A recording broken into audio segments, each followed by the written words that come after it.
Бишкек шаарында Октябрь райондук ички иштер башкармалыгынын 4 кызматкери пара алып жаткан жеринен кармалды. Бул туурасында 24 KG агенттигине жеке булактар билдиришкен. Маалыматка караганда операцияны каржы полициясы жүргүзгөн. Кармалгандардын 3-өө опер кызматкери, бирөө тергөөчү болуп иштеп келген. Алдын ала маалымат боюнча алар $2,5 миң өлчөмүндө пара алып жатышкан. Бишкек-Ош Шуна жолундагы Нарын дарыясына 1969 жылы туулган эркек адам чөгүп кетти. Бул туурасында өзгөчө кырдаалдар министрлиги билдирди. Куткаруучулар бүгүн түнкү саат 2 чамасында маркумдун денесин суудан чыгарып, милиция кызматкерлерине өткөрүп берген. Издөө куткаруу иштерине жалпысынан 11 куткаруучу тартылган. Бишкек-Ош Шуна жолунда Honda Fit унаасы кара суу суусуна түшүп кетти. Бул туурасында өзгөчө кырдаалдар министрлиги билдирди. Жол кырсыгы Бишкек-Ош Шуна жолунда Капчыгай тилкесинде катталган. Жерине 5 куткаруучу тартылган.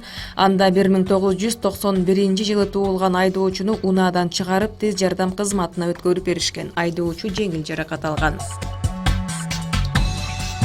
Токтогул суу сактагычында 1-октябрга чейин жетиштүү нормадагы нымдуулук топтолот. Буга электр станцияларынын директорунун орун басары Исламбек Сарсеитов ишендирүүдө. Токтогул суу сактагычында суунун көлөмү өкмөттүн токтомуна ылайык 16 миллиард 800 миллион куб метр суу топтолушу керек болчу. Бүгүнкү күндө 17 миллиард 100 миллион болуп турат.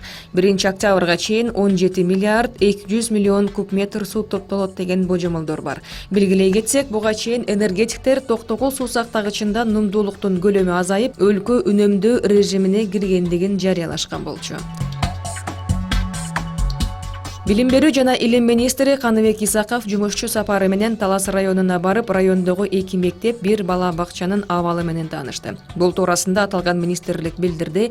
Райондогу 100 окуучуга ылайыкташкан Балбал орто мектебинде учурда 200 бала 3 нөөмөттө билим алып жатат. Бирок өзгөчө кырдаалдар министрлиги 2015 жылы мектеп авариялык абалда деген бүтүм чыгарган. Жаңы мектепти куруу иштери 2015 жылы башталып, пайдубалы салынган, андан бери жумуш токтоп турат.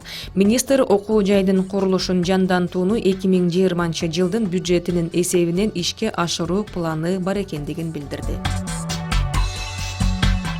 Россиянын Омск облусунун чек арасында Кыргызстандан бара жаткан 80 килограмм бал жок кылынды. Бул туурасында РИА Омск информ агенттиги жазды.